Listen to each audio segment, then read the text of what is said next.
Doctor Mohammad ইউনূসের জাতিসংঘ সাধারণ পরিষদের ৭৯তম অধিবেশনে যোগদান বাংলাদেশের জন্য একটি গুরুত্বপূর্ণ পদক্ষেপ। ২৪ সেপ্টেম্বর নিউ ইয়র্কে যাওয়ার মাধ্যমে তিনি প্রধান উপদেষ্টা হিসেবে তার প্রথম বিদেশ সফর শুরু করছেন। ২৭ সেপ্টেম্বর তার বক্তব্য দেওয়ার পরিকল্পনা রয়েছে।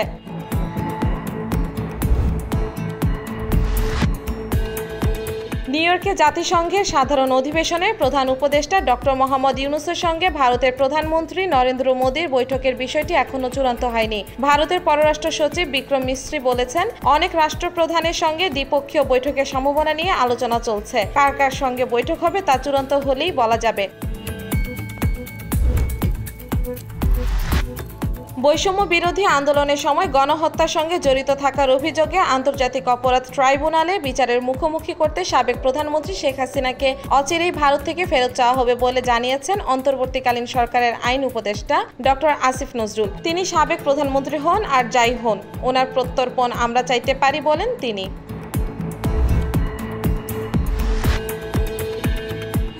বিএনপির মহাসচিব মির্জা ফখরুল ইসলাম আলমগীর বলেছেন, সেনাবাহিনীকে ম্যাজিস্ট্রেসি ক্ষমতা দেওয়া হয়েছে, অর্থাৎ আইন শৃঙ্খলা রক্ষায় প্রশাসন ব্যর্থ হয়েছে, অন্যরা কাজ করছে না। ঠাকুরগাঁও প্রেস ক্লাবে বৈষম্য বিরোধী ছাত্র আন্দোলনে হতাহতদের সঙ্গে মতবিনিময় ও আর্থিক সহায়তা অনুষ্ঠানে মির্জা ফখরুল একথা বলেন।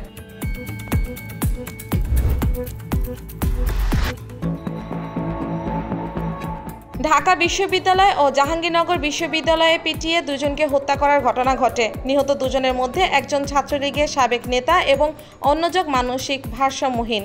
গতকাল বুধবার বিকেল থেকে মধ্যরাত পর্যন্ত দুটি বিশ্ববিদ্যালয়ে এই দুটি হত্যাকাণ্ডের ঘটনা ঘটে।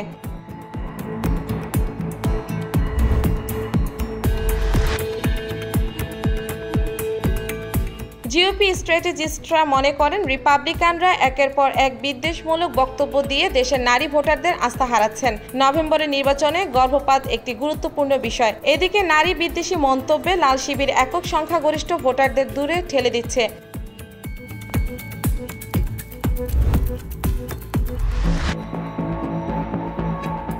আগাম ভোট নিয়ে রিপাবলিকান প্রার্থী সাবেক প্রেসিডেন্ট ডোনাল্ড ট্রাম্পের বক্তব্যে ভোটারদের মাঝে সংশয় দেখা দিয়েছে। কেননা জালিয়াতির অভিযোগ তুলে আগাম ভোটের বিরোধিতা করলেও ফ্লোরিডায় নিজের আগাম ভোট দিয়েছেন ট্রাম্প। একক জরিপে দেখা গেছে, রিপাবলিকান সমর্থকদের মাত্র ৩৭% আগাম ভোট জরুরি মনে করেন।